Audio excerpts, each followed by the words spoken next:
थोड़ी तबीयत नासाज थी, इसलिए काफ़ी दिनों से आपसे मिल नहीं पाया। बहुत बहुत माफ़ी चाहूँगा। टी ट्रेवल्स का परिवार अब करीबन 700 लोगों से ज़्यादा का हो चुका है। अपना प्यार यूं ही बनाए रखने के लिए बहुत बहुत धन्यवाद। अगर आप नए हैं तो कृपया हमारे चैनल को लाइक करें, शेयर करें और सब्सक्राइब करके उसके बाजू वाली घंटी तो दबाना बिल्कुल मत भूलिएगा। इस बार हम पहुंचे वहां जो इस देश के 51 शक्तिपीठों में से एक कहलाता है। वहां जहां इंसान तभी पहुंचता है जब माँ का बुलावा आता है।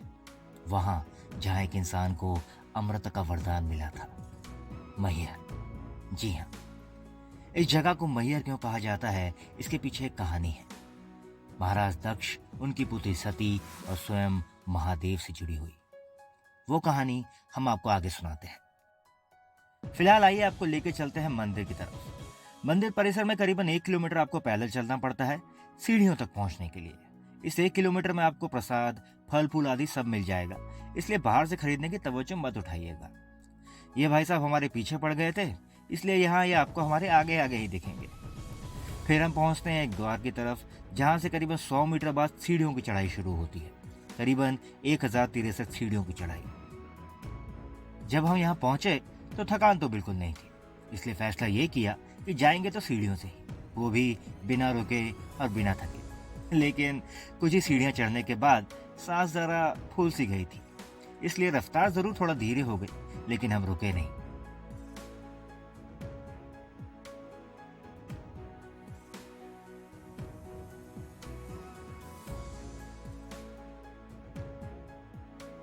कोविड के समय मंदिर काफी महीनों तक बंद रहा। उस समय यहाँ काफी काम भी हुआ है। करीबन 623 सीढ़ियां चढ़ने के बाद रास्ता डाइवर्ट कर दिया गया है, जहाँ पे आपको सीढ़ियां तो नहीं चढ़नी पड़ेंगी, हाँ, लेकिन पैदल तो चलना पड़ेगा ही। इस रास्ते को खत्म करके आपको करीबन 100 से 150 सीढ़ियां और चढ़नी पड़ेंगी और फिर आप पहुंचेंगे माँ के मंदिर के मुख्य द्वार पर, जहाँ आपको ढोल नगाड़े बजते सुनाई पड़ेंगे।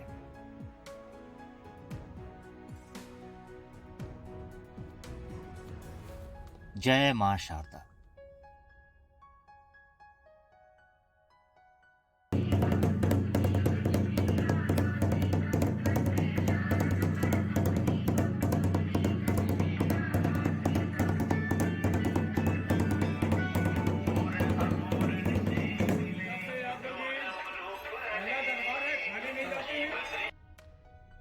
मंदिर परिसर के अंदर घुसते ही आपको दिखेगा ये सुंदर और भव्य त्रिशूल, जो आपकी थकान से भरी आंखों में नई ऊर्जा की रोशनी जरूर ले आएगा। और फिर दिखेगी मंदिर में जाने के लिए लगी लोगों की ये भीड़। यहाँ साल भर लोगों का ऐसा ही तांता लगा रहता है। दाईं तरफ हैं द्वारपाल काल भैरव जी। कहते हैं इनके दर्शन किए बिना माँ के दर्शन अधूरे होते हैं। हालांकि पहले आपको माँ के दर्शन ही करने पड़ेंगे, उसके बाद दूसरी तरफ से उतर के घूम के आके मंदिर के पास से आपको काल भैरव जी के दर्शन करने मिलेंगे, क्योंकि पहले इन तक पहुंचने का रास्ता नहीं है। मंदिर के अंदर कैमरा बिल्कुल प्रतिबंधित है, इसलिए माँ की मूरत तो रिकॉर्ड नहीं हो पाई, लेकिन जितना भी हो सका वो आप सभी के सामने है। आइए अब आपको सुनाते हैं मैहर की कहानी। कहा जाता है कि दक्ष प्रजापति की पुत्री सती महादेव से विवाह करना चाहती थी, और उनकी ये इच्छा दक्ष को बिल्कुल मंजूर नहीं थी, क्योंकि वो महादेव को भूतों और अघोरियों का साथी मानते थे। लेकिन फिर भी सती अडिग थीं और उन्होंने अपनी जिद पर महादेव से विवाह कर लिया। सती और महादेव के विवाह के कुछ समय बाद राजा दक्ष ने एक यज्ञ करवाया और उसमें उन्होंने ब्रह्मा, विष्णु, इंद्र आदि सभी देवी देवताओं को आमंत्रित किया, लेकिन केवल अपने जमाता महादेव को नहीं बुलाया। और जब सती को यह पता चला तो वो बहुत आहत हुई और उन्होंने यज्ञ स्थल पर पहुंच के दक्ष से इसका कारण पूछा। जवाब में दक्ष ने महादेव को अपशब्द कहे। महादेव के इस अपमान से दुखी होकर सती ने यज्ञ अग्निकुंड में कूदकर अपने प्राणों की आहुति दे दी। जब महादेव को इसका पता चला तो क्रोध में उनका तीसरा नेत्र खुल गया। और आप सभी तो ये जानते ही होंगे कि महादेव का तीसरा नेत्र खुलने से क्या होता है, तांडव। महादेव यज्ञ अग्निकुंड में कूदकर सती का पार्थिव शरीर बाहर निकाल लाए और उन्हें अपने कांधों पर रखकर क्रोध में तांडव करने लगे। जब विष्णु जी ने यह देखा तब उन्हें आभास हो गया था कि महादेव के इस क्रोध से ब्रह्मांड का अंत तय है। इसलिए ब्रह्मांड की भलाई के लिए प्रभु श्री विष्णु ने सती के शरीर को 52 भागों में विभाजित कर दिया। महादेव पर्वतों में निवास करते हैं, उनका पर्वतों से प्रेम जग जाहिर है। सती के शरीर के विभाजन उपरांत महादेव उनको समेटे हुए पर्वत से पर्वत होकर चलते रहे और सती के अंग गिरते रहे। जहां जहां भी सती के अंग गिरे वहां शक्ति पीठों का निर्माण हुआ। मैहर में सती के गले का हार गिरा था, इसलिए इसे मां का हार या फिर मैहर कहा जाता है। इसलिए कहते हैं कि यह मंदिर सतयुग से ही यहां मौजूद है। मां शारदा का यह मंदिर सिर्फ आस्था और धर्म के नजरिए से ही खास नहीं है। इस मंदिर का अपना ही एक ऐतिहासिक महत्व है। आपको ये बता दें कि यहाँ पर देश और विदेश के कई बड़े बड़े शोधकर्ता आ चुके हैं, क्योंकि लोग कहते हैं कि जब भी इस मंदिर के पट खुलते हैं तब माँ का साज श्रृंगार हो चुका होता है। ये पूजा कौन करता है ये तो लोगों को पता है कि आल्हा पूजा करते हैं, लेकिन कब और कैसे ये आज तक कोई नहीं पता कर पाया। मंदिर के दाईं तरफ की दीवार को लोगों ने बना दिया है मनोकामनाओं की दीवार। प्रशासन के लाख मना करने के बाद भी लोग यहाँ अपनी मनोकामना पूरी करने के लिए चुन्नियां, धागे जरूर बांधते हैं। और सामने की दीवारों पर लोगों के छपे हुए हाथ और सतिये तो आपको दिखाई दे ही रहे होंगे। यहाँ एक बोर्ड भी लगा है कि कृपया यहाँ पे ऐसा मत करिए, लेकिन लोग तो लोग हैं, और जहाँ अपनी मनोकामना पूरी करवाने की बात आती है तो वहाँ की स्थिति आप समझ ही सकते हैं। माता के दर्शन करने के लिए पहला रास्ता है 1063 सीढ़ियों का और दूसरा रास्ता है रोपवे का। जब आप रोपवे से ऊपर की तरफ आते हैं तो बाएं की तरफ 10 से 15 सीढ़ियां नीचे जाती हैं, जहां पे एक अमर ज्योत जलती है। अमर ज्योत को रिकॉर्ड करने की इजाजत तो नहीं मिली, लेकिन हम इसके बारे में आपको बता तो सकते हैं।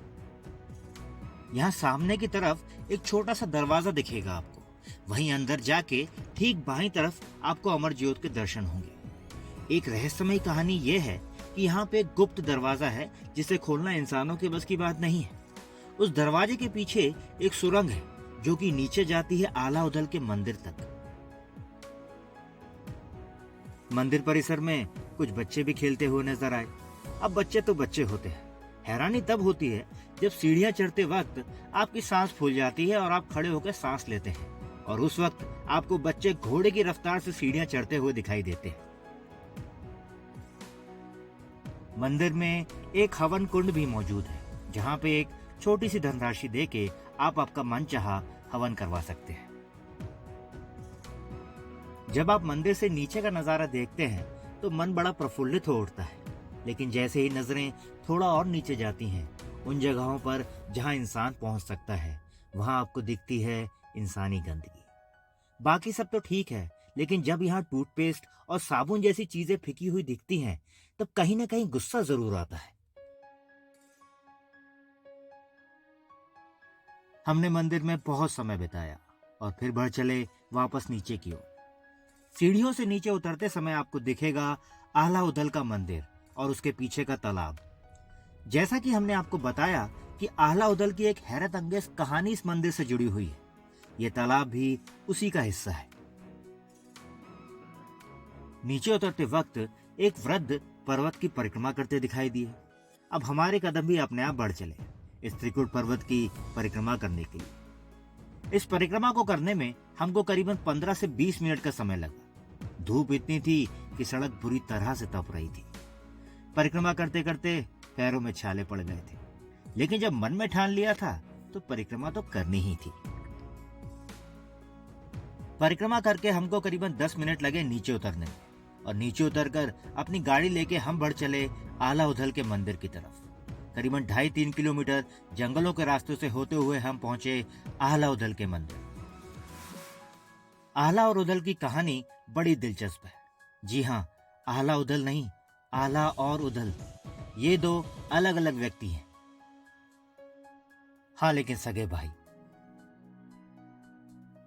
जैसा कि हमने कहा कि कहानी बड़ी दिलचस्प है, लेकिन उसका कोई ठोस प्रमाण हमारे पास नहीं है।